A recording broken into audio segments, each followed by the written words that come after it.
তো শিক্ষার্থীরা বলতে বলতে তোমাদের সামনে আজকে হাজির হয়েছি পঞ্চম ক্লাস নিয়ে দূরত্ব উচ্চতার।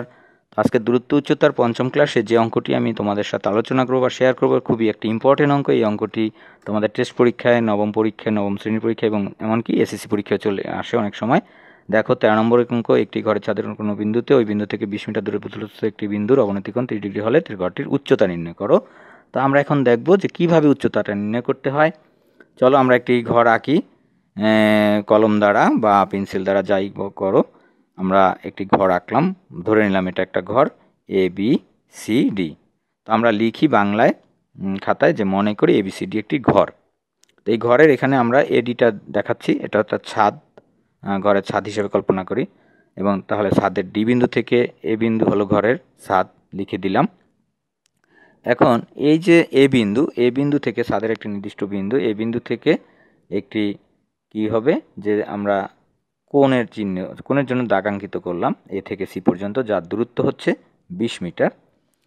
তাহলে লিখি ঘরের ছাদের এ বিন্দু থেকে ভূতলস্থ সি বিন্দুর দূরত্ব হচ্ছে AC সমান 20 মিটার। তাহলে এখানে এই দাগ কাটার ফলে যে কোণ সৃষ্টি হলো অবনতি কোণ DAC, যার মান হচ্ছে 30 ডিগ্রি। তাহলে এটার এই কোণটা এবং ACB কোণ কিন্তু একই সমান হয়। তাহলে আমরা লিখলাম অবনতি কোণ DAC সমান ACB সমান 30 ডিগ্রি। তো এখন আমরা দেখো এখানে আমার মান বের করতে বলছে উচ্চতা বা লম্বের, এ থেকে বি পর্যন্তর যে মান।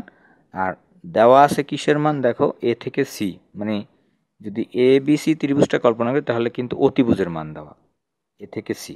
তাহলে আমরা লিখি ত্রিভুজ ABC থেকে পাই কি পাই, দেখো মান দেওয়া লম্বের, দেওয়া আছে অতিভুজের মান, মান বের করতে হবে লম্বের। তাহলে অতিভুজ আর লম্ব আছে কোথায়, সাইন থিটা সূত্রের মধ্যে। তাহলে আমরা এই সূত্রটাই এখানে ইউজ করব, যেহেতু এখানে আমার লম্বের মান চাইছে বা বের করতে হবে এবং অতিভুজের মান দেওয়া। তাহলে সাইন 30 ডিগ্রি বসিয়ে দিলাম, ইজুকাল টু আমাদের লম্ব বাই অতিভুজ, AB হচ্ছে লম্ব, AC হচ্ছে অতিভুজ। তাহলে আমরা লিখলাম সেটা। এরপরে আমরা কি করব, বা সাইন 30 ডিগ্রির মান হচ্ছে হাফ, আমরা শিখছি গত ক্লাসগুলোতে, ইজুকাল টু ABর মান হচ্ছে 26 মিটার, ACর মান 26 মিটার বসিয়ে দিলাম, AB বের করব আমরা, AB লিখলাম। এরপরে আমরা কোণাকোণি গুণ করব, 2AB 20 20 হবে, আর 2 এর সাথে AB গুণ 2AB, তাহলে ইজুকাল টু 20 20 লিখলাম। এখন 2টাকে ডান পাশে পাঠিয়ে দেব, গুণ আকারে ছিল, ডান পাশে গিয়ে ভাগ হবে, 20/2। তাহলে আমরা রেজাল্ট পেলাম ABর মান 10। তাহলে আমরা দূরত্ব পেয়ে গেলাম বা উচ্চতা পেয়ে গেলাম।